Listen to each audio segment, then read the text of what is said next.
Hi, this is Dr. Perry Carpenter. I'd like to thank you for taking the time to join me on this week's video.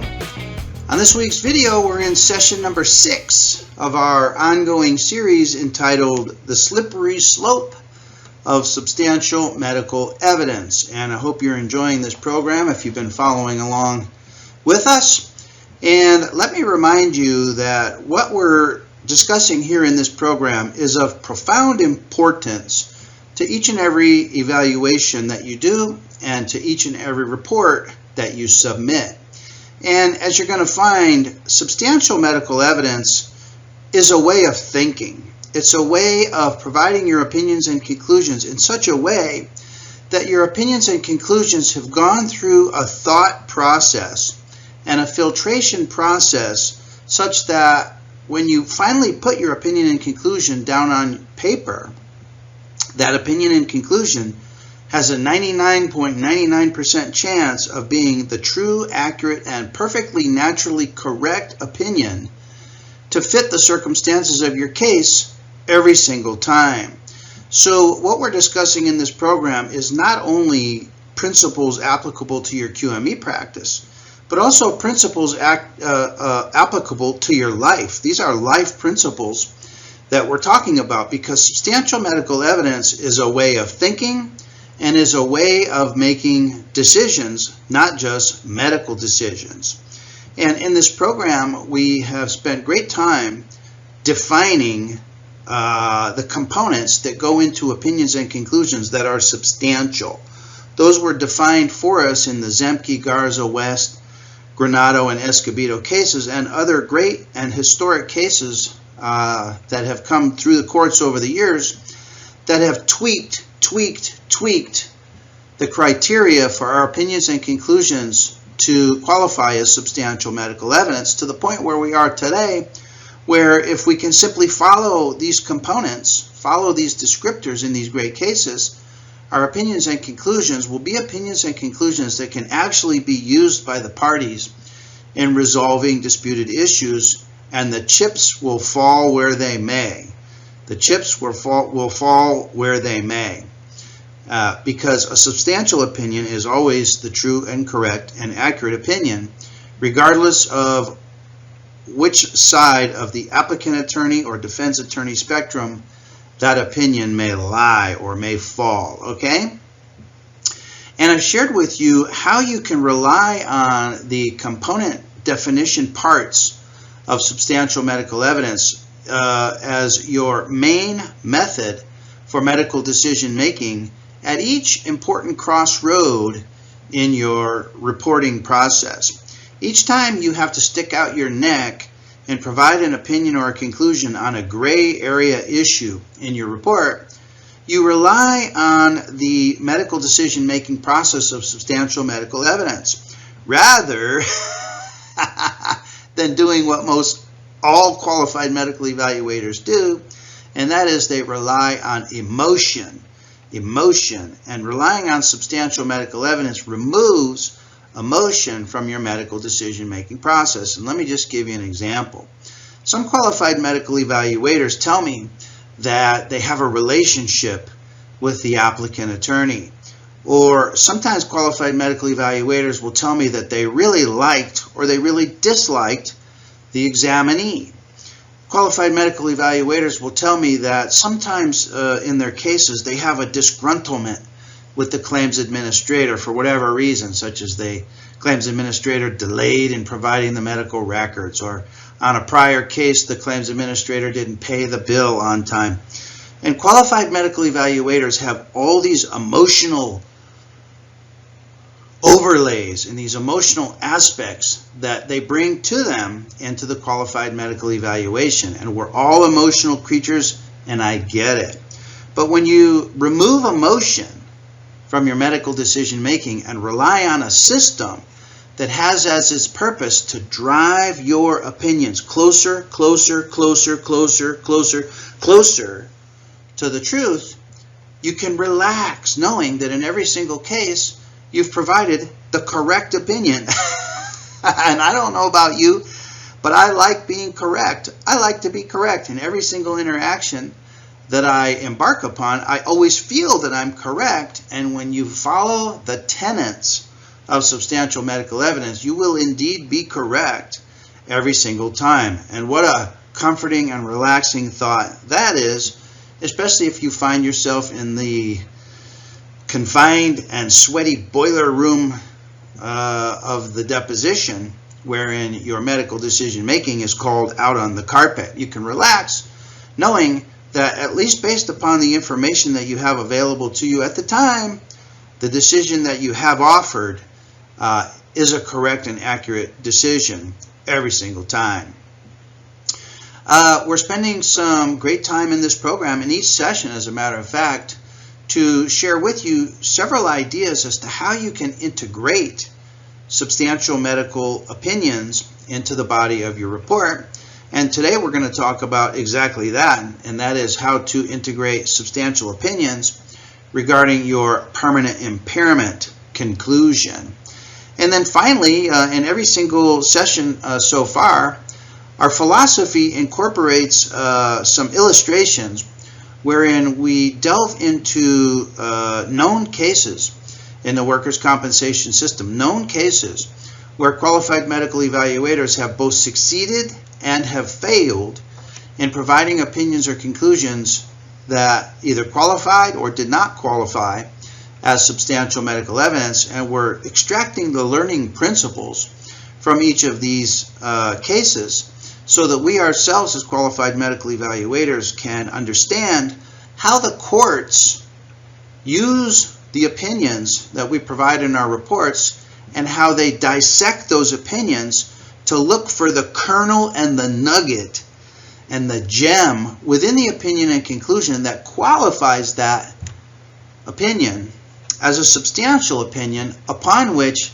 everyone can proceed and everyone can move forward to bring the case into resolution. So we're searching for that gem of substantial medical evidence that makes your opinion and conclusion a solid opinion that can be used by the parties in the resolution of disputed issues. Okay, so that's the philosophy of our program. Let's just briefly touch upon where we've come from so far in sessions 1 through 5 of this program.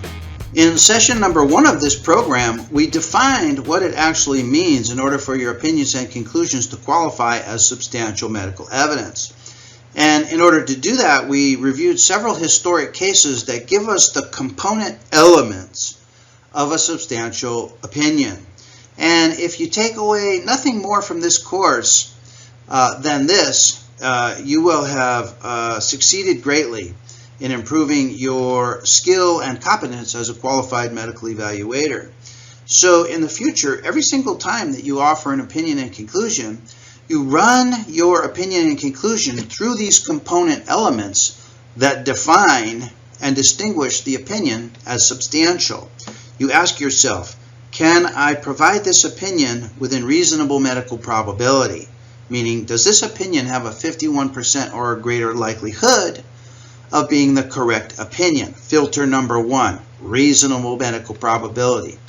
Number 2, filter, is this opinion or conclusion based on relevant facts? Is it? Is it based on relevant facts? If it's based on relevant facts, what are the relevant facts? What are the facts that are relevant to your opinion or conclusion? And those sometimes are different from facts. Relevant facts are sometimes different than relevant facts. You need to create a list of facts that are relevant and that support your opinion and conclusion. Is the opinion and conclusion that you're offering based upon current and relevant facts? In other words, is it not based on facts that are no longer relevant or no longer germane, as was defined in the Escobedo case? Escobedo told us that an opinion is not substantial medical evidence when the opinion is based on facts no longer germane. So look at your facts and ask yourself if the facts are germane. Are they still germane to the opinion and conclusion? You look at your opinion and conclusion and you ask yourself, does my opinion and conclusion contain how and why reasons, how and why reasoning that support the opinion and conclusion? And then finally, you look at your opinion and conclusion, whatever it may be, whether you're working on your computer or you're looking at a notebook where you're creating your QME report, you look at your opinion and conclusion and you ask yourself, is there any possibility that this opinion and conclusion is based on guess, speculation, conjecture, surmise? Is there any speculating involved in my opinion? If there's any speculation involved, your opinion is not a substantial opinion. You need to remove all speculation and defer instead to opinions and conclusions that are based on relevant facts. This is how you remove emotion from your medical decision making, and this is how you arrive at the true and accurate opinion and conclusion every single time, which is different from the emotionally based decision every single time. In session number 2, we put the medical decision making system of substantial medical evidence to work in the difficult and strenuous and arduous task of coming up with your AOE-COE causation determination, which has never been more important than right now when we're seeing such a glut of denied cases for which the disputed issue is industrial causation. So if you can master this one single element, which is arriving at true and accurate determinations on AOE-COE, you will be sought after like hunted prey by the parties, because you can resolve these disputed issues in a way that's correct, in a way that's accurate, in a way that is the correct outcome for each of the parties in the case, in those high stakes cases where the disputed issue is compensability or industrial causation. So that was a fabulous learning session, session number 2. In session number 3, we illustrated some of the principles in sessions 1 and 2, where we reviewed a couple of cases where the qualified medical evaluator's opinions were found to be not substantial. And we illustrated where the qualified medical evaluators fell short in providing their opinions and conclusions. And it was found that their opinions and conclusions were largely emotion-based versus fact and reasonably medically probably correct based. In session number 4, we got into some more difficult determinations having to do with the apportionment determination, and we went over an important case, which was Romano versus Providence Health and Services. And this was a fabulously illustrative case because it showed how your apportionment determination is so intricately and inseparably linked to the permanent impairment description that you provide in your report. And we're going to continue more today about permanent impairment. But for the purposes of session number 4, we showed that how you phrase your permanent impairment argument largely shapes and controls the apportionment determination. And you can have the same examinee with the same positive physical examination objective findings and the same limitations to activities of daily living, and you describe the permanent impairment one way, and that one way may be subject to apportionment, whereas if you describe it another way, using another section in the AMA guides, another chart in the AMA guides, another table in the AMA guides, that description of the permanent impairment may completely escape any apportionment. So apportionment is intricately linked to how you describe the permanent impairment. And in the Romano case, the QME's apportionment determination was found to be not substantial because the apportionment opinion for apportionment was not linked and consistent with his description of the permanent impairment. So in session number 4, we showed how those two, the permanent impairment and the apportionment, are so intricately linked. And that's part of the creative growth that you're going to experience as a qualified medical evaluator. And it has to do with coming up with different descriptions of the permanent impairment that influences the apportionment determination. You may have a case where you find an examinee has suffered a new impairment, and you want to have no apportionment of that impairment, and successfully arriving at a no apportionment determination, that's a substantial determination, depends on how you describe and formulate the permanent impairment description. Okay? In session 5, we began talking more about your permanent impairment description, and how no matter how you describe the permanent impairment, whether you use the strict application of the AMA guides or whether you decide to use an alternative impairment rating under Almaraz and Guzman, however you decide to describe it, the opinion still has to qualify as substantial medical evidence. It has to be reasonably medically probably correct. It has to be based on relevant fact, and you have to go through all of the same qualifiers to elevate that opinion or conclusion to a substantial opinion or conclusion. And this is where it gets very, very difficult, and if you provide for an alternative impairment rating under Almaraz and Guzman, as we're going to see today, that opinion has to go through its own additional qualification process. It's a 4-step process to qualify the alternative impairment rating as a substantial rating that can be used to resolve the case. So that brings us to today's session. I'm going to share with you a couple things in today's session. I'm going to share with you how to format your report, how to formulate your permanent impairment description in your report, whether you use a permanent impairment rating under the strict application of the AMA guides, or if you choose to use an alternative impairment rating. I'm going to show you how to formulate that description into the body of your report so that it qualifies as a substantial opinion every single time. So with that as our introduction, let's get into today's discussion regarding your permanent impairment ratings and substantial medical evidence. Now, in our last session, we talked about your permanent impairment rating and qualifying your permanent impairment rating as substantial medical evidence. And we talked about the Syneath versus Wells Fargo Bank case. And in the Syneath versus Wells Fargo Bank case, the qualified medical evaluator provided a permanent impairment rating under the strict application of the AMA guides.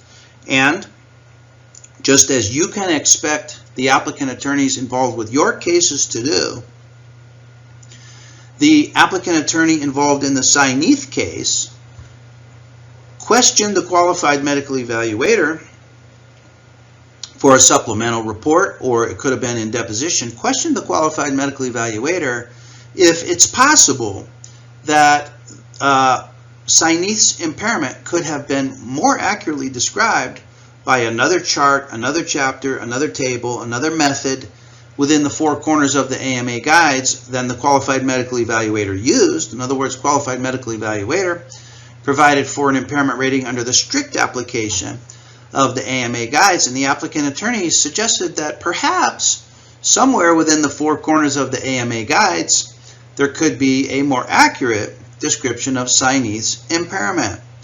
Well, the qualified medical evaluator responded that he had no faith, confidence, or belief in Almaraz and Guzman ratings, and he stated flat out that he would never, he never will, he never did, he never has, and he never will provide for alternative impairment ratings outside of the strict application of the AMA guides. Now, what was important about the Syneath case is the impairment rating that the qualified medical evaluator provided under the strict application of the AMA guides may actually have been the most accurate description of Syneath's impairment rating. And the parties weren't asking the qualified medical evaluator to provide an alternative impairment rating. They were simply asking him to consider the possibility that another rating would have been more accurate.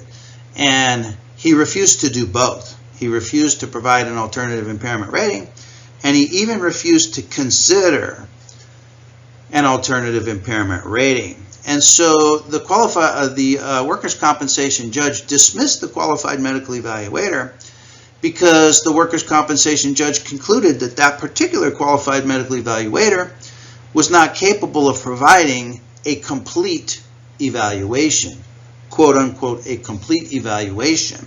And a complete evaluation includes a consideration as to the most accurate description of the examinee's permanent impairment. Now, what's the point of that? The point of that is you don't have to provide an alternative impairment rating in the case.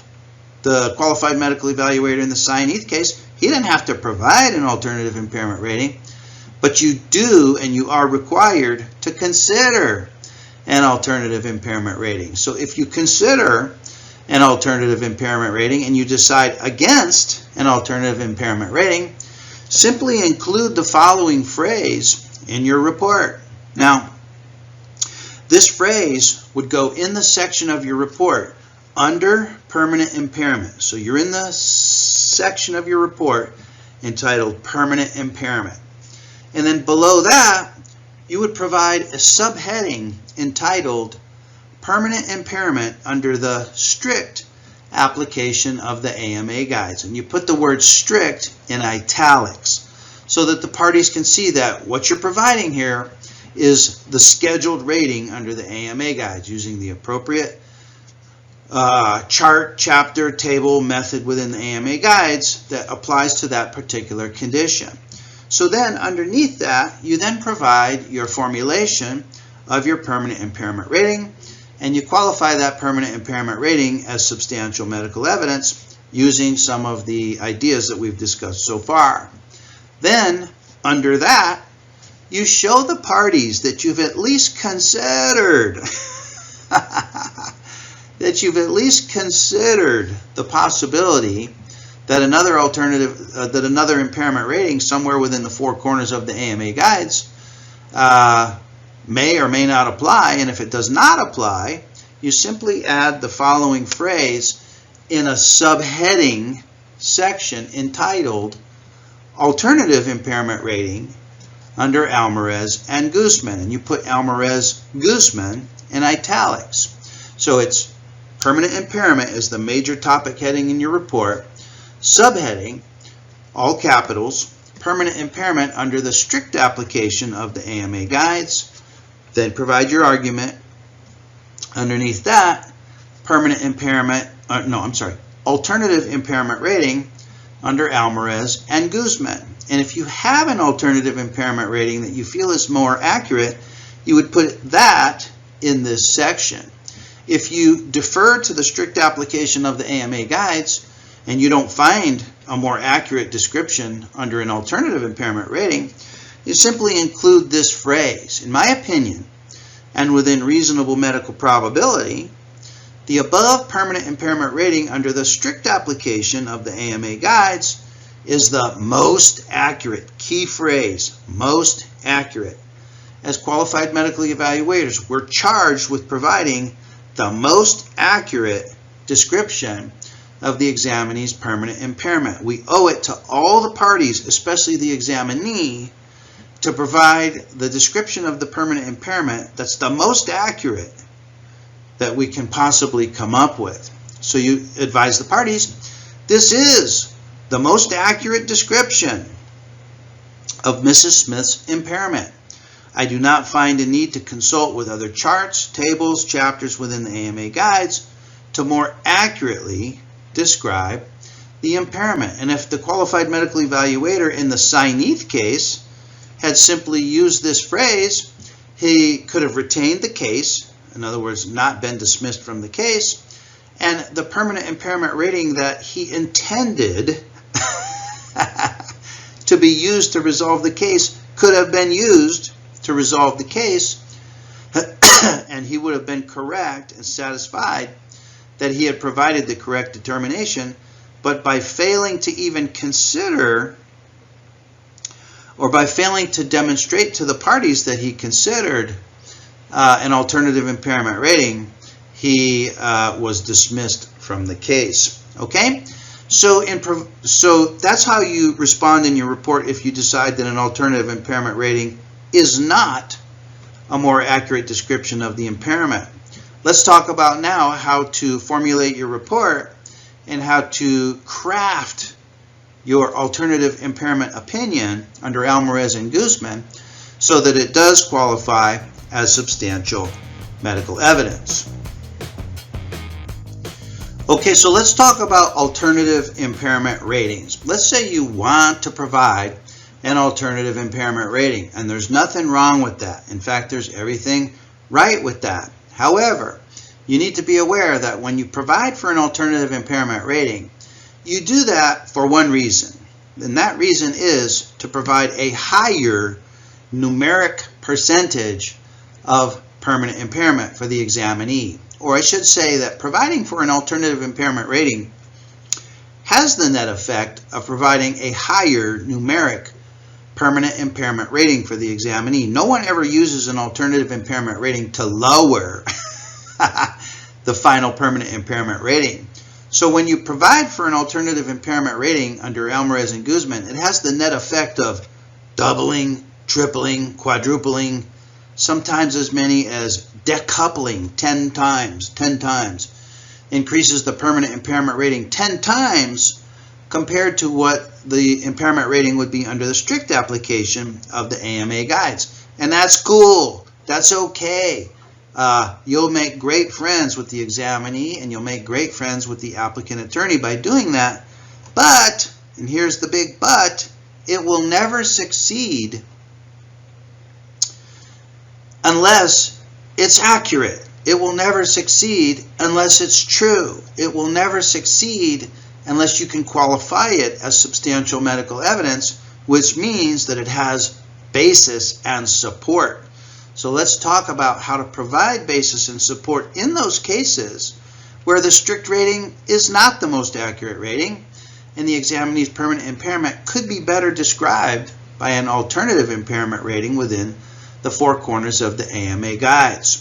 So if we go all the way back to the Almaraz and Guzman decisions, and particularly the Guzman 3 decision, they give us some philosophy in that decision as to how to construct our alternative impairment rating opinion. So the Guzman 3 decision tells us that this process of providing for alternative impairment ratings does not allow a physician to conduct a fishing expedition through the guides simply to achieve a desired result.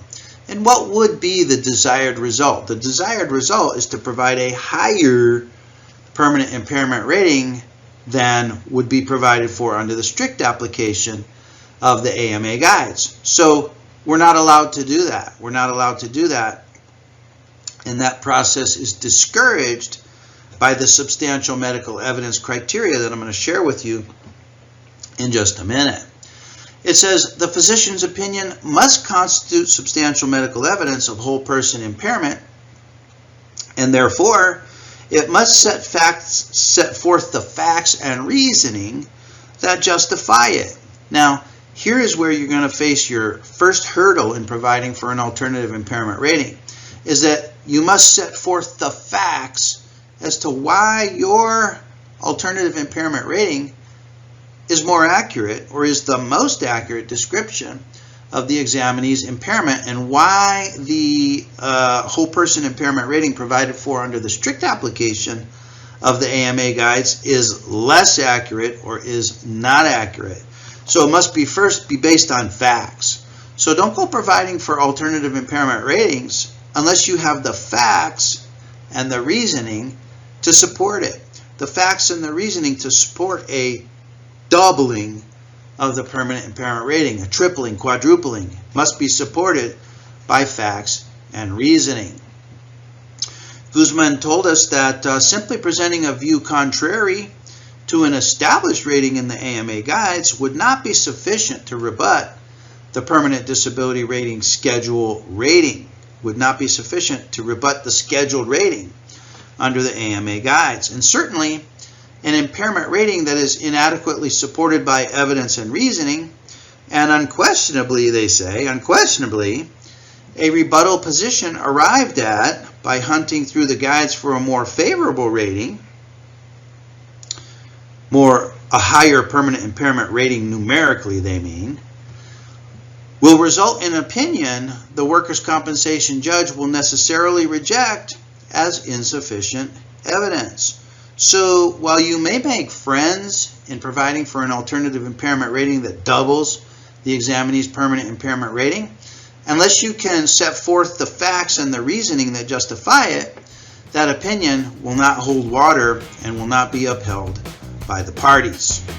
So how do you do it then? How do you provide an opinion for an alternative impairment rating that can be used by the workers' compensation judges to properly compensate the examinee for their losses? Well, let's just briefly review the criteria that qualify your opinion as substantial medical evidence, and then let's apply those criteria to your alternative impairment rating. So let's just go through these real quickly. Remember from Escobedo, they told us in Escobedo that in order to constitute substantial medical evidence, the opinion must be based on reasonable medical probability. And then a medical opinion is not substantial medical evidence if it's based on facts no longer germane, if it's based on inadequate medical histories or examinations, if it's based on incorrect legal theories, or if it's in any way based on surmise, speculation, conjecture, or guess. Further, a medical report is not substantial medical evidence unless it sets forth the reasoning behind the physician's opinion, not merely his or her conclusions. And doesn't that make sense? Even in your everyday life, when someone offers you an opinion or conclusion, don't you want to know why? Or why? Or how did you arrive at that? How? Why? How did you tell me the reason why? Just the other day, it was a hot day, and I pulled up at the post office in my car, and as I pulled my car into the parking spot, parked right next to me was another person sitting in the passenger seat of their vehicle with the window down. And as I got out of my drawer on the driver's side, my door opened right reasonably close to this particular person who had his window open. So I greeted the person and said hello or hi, and the person said to me, "Boy, it must be hot in that car." He said, "Boy, it must be hot in that car." This was his conclusion, correct? This was his opinion, and this was his conclusion. And because I'm familiar with the concept of substantial medical evidence, immediately I said to him, "Why would you say that? Why do you say such a thing? Why do you say that?" And he says, "Well, you have a black interior." And I said, "Well, this is a late model car. I've got excellent air conditioning. It's not hot at all. Not at all."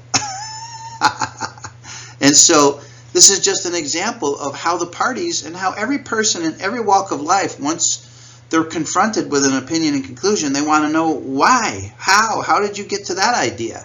How did you get to that conclusion? And Escobedo demands that of us. What does Granado demand of us? What does Zemke demand of us? What does Bassett demand of us? Well, Granado told us that a mere legal conclusion does not form a basis for a finding. Boy, it must be hot in that car. A bare conclusion does not provide the basis. We have to provide the basis. First comes the basis, and then comes the conclusion.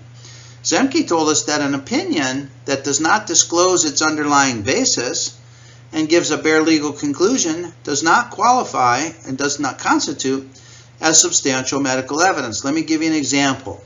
Here's a bare legal conclusion. Bare legal conclusion. In my opinion, 60% of the permanent impairment is due to the industrial injury, and 40% is due to pre-existing degenerative changes that showed up on the examinee's MRI studies. That's a bare legal conclusion. And guess what? An opinion like that provides a mere legal conclusion, which does not disclose its underlying basis, cannot be used by the parties. They're going to come back to you for a supplemental report. They're going to come back to you for a deposition, or you may be removed from the case entirely. Now, in the future, it's when we adopt the new fee schedule, All opinions and conclusions must qualify as substantial medical evidence, and in those cases where opinions do not qualify as substantial medical evidence and the parties have to come to us for a supplemental report, those supplemental reports are not going to be reimbursable. They're not going to be reimbursed by the parties simply to try and get an opinion from you that qualifies as a substantial opinion that you did not provide the first time through. Those reports are not going to be reimbursed. So we have every incentive to start going the extra mile in qualifying our opinions by providing the underlying basis to the opinion or conclusion. Finally, in Bassett, the chief value of an expert's testimony rests upon the material, which is the facts, from which his or her opinion is fashioned. That's number one. And number two, and the reasoning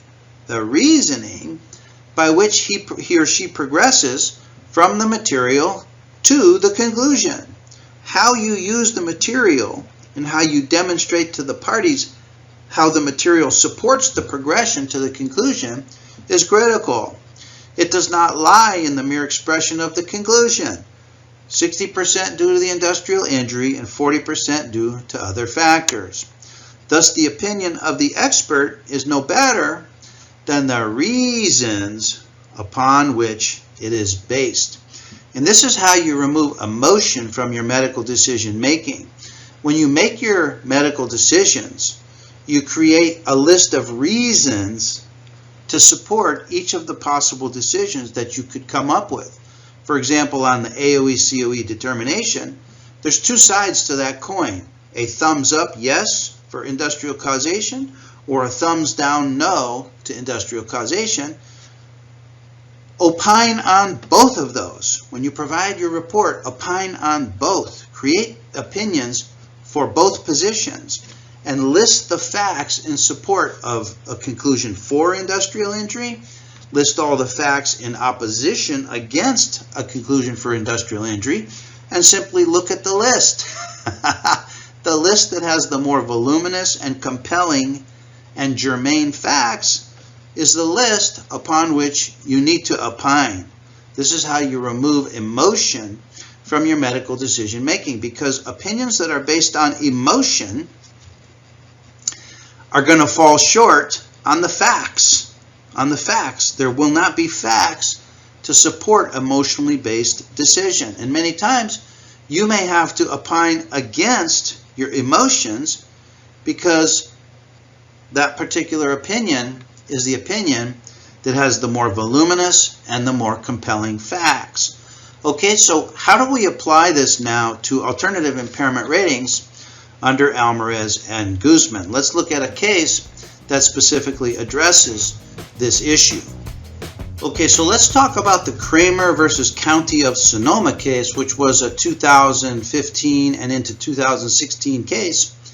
And in the Kramer versus County of Sonoma case, the qualified medical evaluator provided two permanent impairment ratings. He provided an impairment rating under the strict application of the AMA guides, and then he provided for an alternative impairment rating, which had the effect of tripling and quadrupling the permanent impairment rating.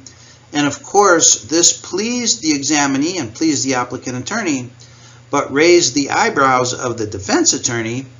And it was the defendant, of course, who sought reconsideration of the findings and award that was provided for by the workers' compensation judge, who found that the applicant sustained industrial injury to her left ankle, which resulted in a 25% permanent disability after apportionment. 25% permanent disability. So what happened was the qualified medical evaluator, he provided the permanent impairment rating that was adjusted for age and occupation to give consideration to Kramer's diminished future earning capacity. And the final rating was for 25% permanent disability. That's quite high. And the defendant contended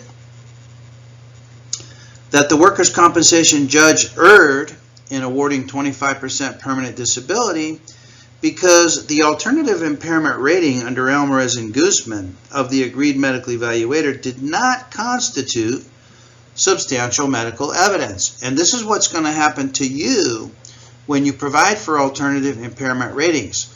Alternative impairment ratings, remember this, they have the effect of dramatically increasing the permanent impairment rating, and that's going to draw the attention at least of the defendant, okay?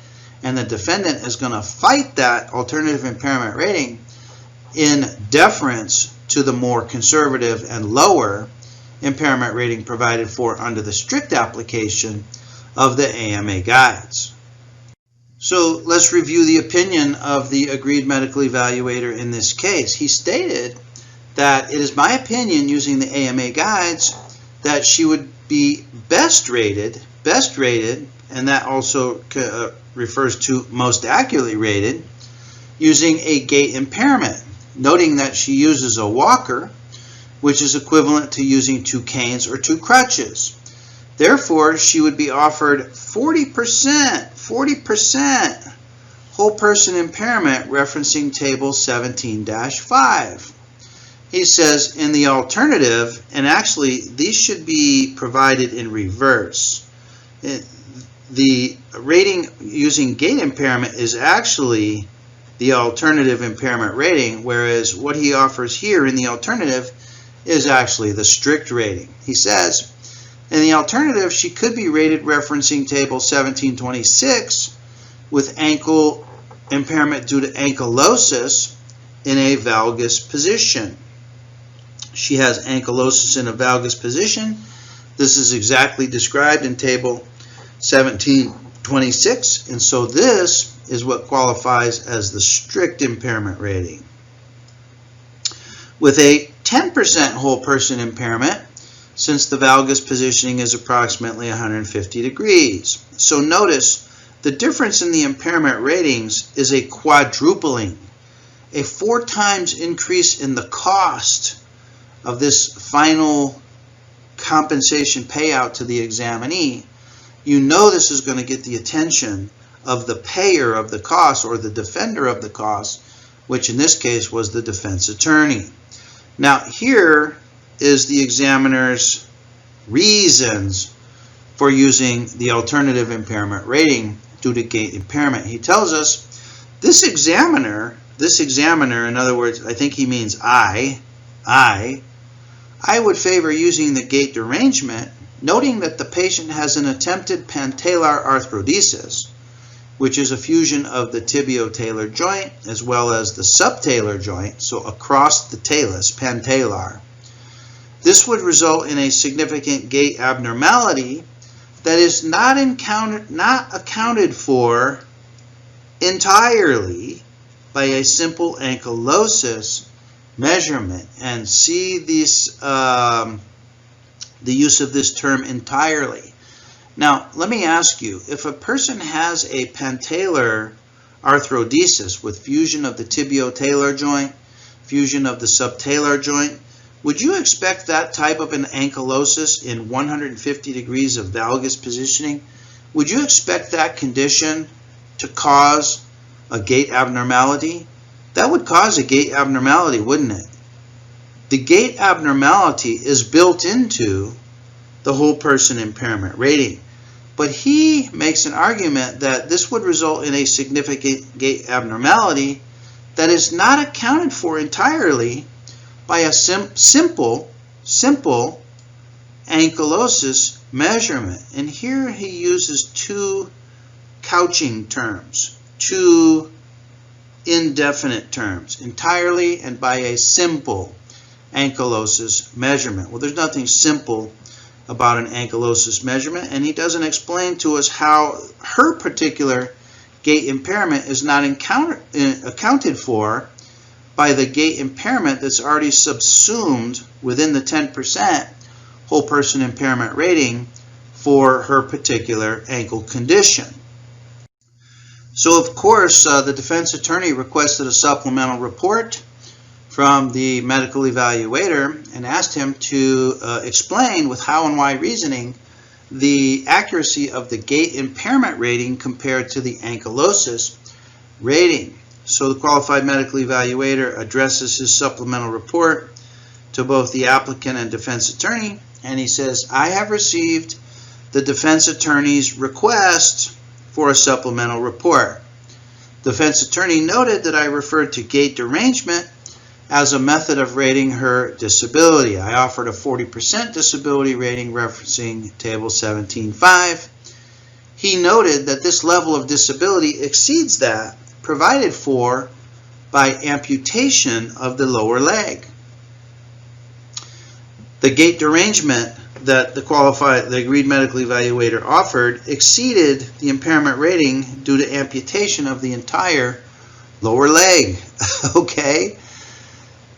He continues, he says, the defense attorney is correct that before I resort to the gait impairment table, table 17.5, I should, whenever possible, use a different rating. Gait derangement should be only used when a more specific method is not possible. Obviously, I can appropriately rate Ms. Kramer referencing arthrodesis with valgus deformity. This offers up to 10% whole person impairment. And here the qualified medical evaluator admits that he provided the alternative impairment rating simply to achieve a desired result, which is to provide for a higher permanent impairment rating. He tells us, I used the gait derangement impairment primarily because I felt she deserved a higher rating. And I don't know why the qualified medical evaluator gets involved as to what examinees deserve compared to what they qualify for, but he admits that he had an incentive and he had a motive for providing for the alternative impairment rating. Finally, he says the defense attorney is correct that in part her gait derangement is a consequence of her obesity and her peripheral neuropathy. Therefore, I agree with him that it may be appropriate to consider appropriate to consider rating her using the more specific rating of a valgus arthrodesis as referenced at 10%. So here, the qualified medical evaluator seems to admit that perhaps his heart is not into the higher impairment rating at 40%, except for the fact that he felt that she deserved a higher rating for reasons that are not explained in his reporting. And finally, he said in his supplemental report, he said, yet when one steps back and looks at the overall level of her current disability as a consequence of her injury, a level of disability of 10% is fairly low. And here, the medical evaluator steps outside of his role as the medical evaluator in the case. It's not the role of the medical evaluator to determine whether this is low or high or what the examinee deserves. It's the medical evaluator's role to examine the injured worker and determine what is the accurate permanent impairment rating. That's our duty and our obligation, is to determine what's accurate. And he says, I will leave it up to the trier of fact to decide whether or not the Almaraz decision may apply to my rating or not. In other words, he says, I've offered you 10%, I've offered you 40%, I'm going to leave it up to the trier of fact to determine which of those applies to Kramer, and which of those impairment ratings are the ratings upon which Kramer is going to be compensated. So this impairment rating of 40%, remember, was upheld by the workers' compensation judge, but it was the defendant that brought it to appeal. And on appeal, the appeals board had some comments regarding the alternative impairment rating. And the appeals board concluded that to properly rate using an alternative impairment rating under Almaraz and Guzman, the doctor is expected to do 4 things. And this is how you qualify your alternative impairment rating as substantial medical evidence. You do 4 things. Number 1, you provide a strict rating per the AMA guides. Did the agreed medical evaluator in this case do that? He did that, didn't he? He provided an impairment rating of 10% whole person by reference to ankylosis with valgus deformity. So he complied with step number 1. Step number 2 is explain why the strict rating does not accurately reflect the applicant's disability, and he did not do that. Number 3 is to provide an alternative rating under the 4 corners of the AMA guides, and the agreed medical evaluator did this. He did this, didn't he? He provided an alternative rating by reference to gait derangement. And then step number 4 is to explain why the alternative rating most accurately reflects applicant's level of disability, and the agreed medical evaluator did not comply with this step. Now, I want you to take a look at these 4 steps. Of these 4 steps, which 2 steps are the easy steps? Which 2 steps are easy? Well, number 1 is easy, and number 3 is easy.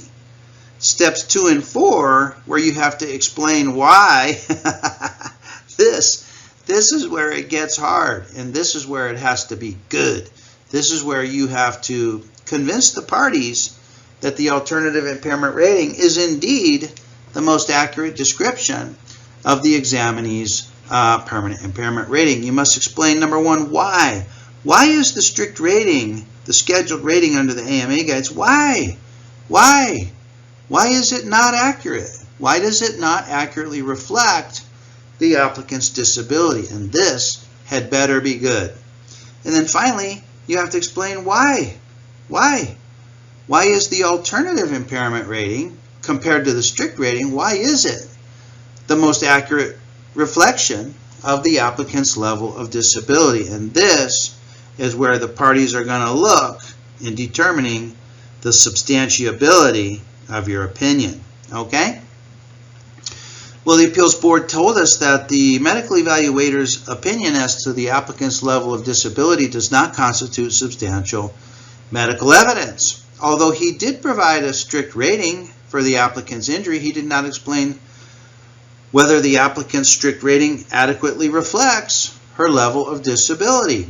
And although he provided an alternative rating using the 4 corners of the AMA guides, he did not explain why the alternative rating most accurately reflects applicant's level of disability.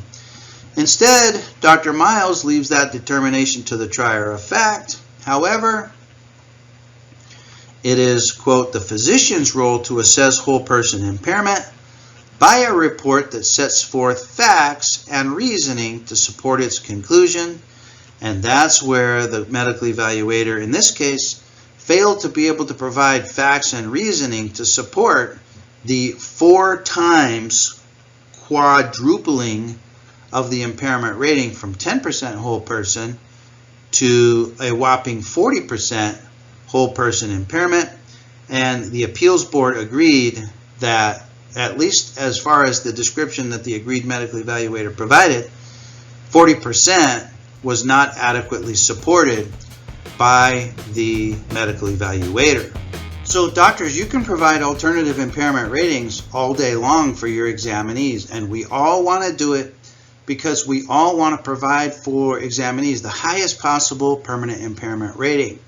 We know that this earns us brownie points with the examinee, and it earns us brownie points with the applicant attorney, and it makes us feel good internally to know that we've stretched the permanent impairment rating to the upper ceiling of that which is allowable. But if you're going to do it, wouldn't it be nice to have that opinion for a higher alternative impairment rating? Wouldn't it be nice to actually have that opinion upheld? Wouldn't it be nice to have your higher permanent impairment rating, the rating upon which the final permanent disability rating is based? Wouldn't that be great? So it's one thing to provide an alternative impairment rating that doubles and quadruples and quintuples the impairment rating. It's entirely another thing to be able to support that rating with facts and reasons as to why the double, triple, quadruple higher rating is the most accurate description of the examinee's final impairment. Now, if you can do it, then the examinee will be awarded the higher permanent impairment rating. If you can do it. So in order to do it, you need to follow the recipe. And the recipe is in place to take your alternative impairment rating through a series of checks and balances to find out if indeed this final alternative impairment rating is the most accurate description.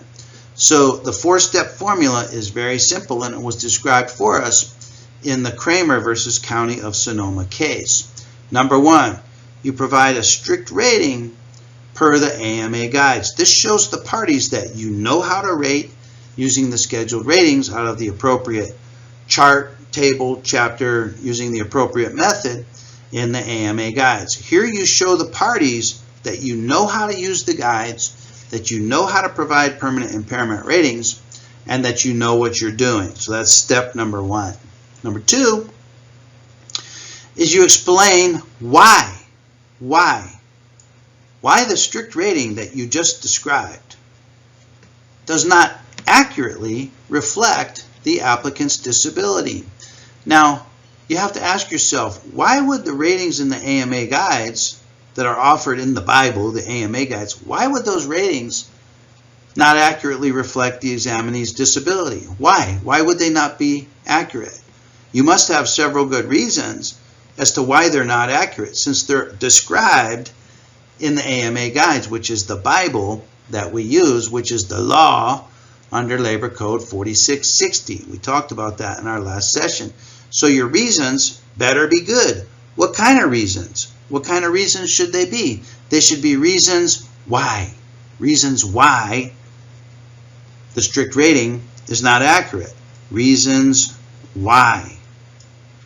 Here's what your reasons have to answer the question. The question is, why is the strict rating not accurate? Your reasons have to answer that question. And the more voluminous and the more compelling are your reasons, the more correct and the more substantial will your opinion be on the alternative impairment rating. You then provide an alternative impairment rating using the four corners of the AMA guides, showing the parties that you know the AMA guides, that you've selected another chapter that's an accurate description of the examinee's final impairment. And then again, you explain why the new alternative higher impairment rating most accurately reflects the applicant's level of disability. And again, you must have voluminous and compelling reasons that answer the question, why? Why is this alternative impairment rating, which is going to be twice as expensive, 3 times as expensive, many times more expensive to the claims payer, why is it most accurate? And it better be good. Now, you know what? There are circumstances when examinees qualify for a higher alternative impairment rating because it's more accurate. It's more accurate than the description provided for under the strict application of the AMA guides. And you owe it to the examinee to pursue that alternative impairment rating in order to provide them with the appropriate compensation for their losses. You owe that to all the parties. No one has any problem with you providing an alternative impairment rating that doubles the impairment rating, that triples the impairment rating. No one has any problem with that if it's accurate. That's all anyone in the system is after, is accuracy in the permanent impairment ratings. So if you find an alternative impairment rating that the examinee qualifies for, you determine its accuracy by taking it through this medical decision-making process. And isn't that fascinating? Some of your opinions for an alternative impairment rating will get clogged up here at step number 2. It'll get clogged because you fail to be able to discover or uncover or provide reasons why. Some alternative impairment ratings may survive steps number 2 and steps number 3, but it'll get clogged up here under step number 4 because you're unable to provide reasoning as to why the alternative impairment rating is the most accurate description of the applicant's disability. So this is a medical decision-making system that you can use every single time that will lead you naturally and correctly to the proper permanent impairment rating for your examinee every single time. You can rely on it.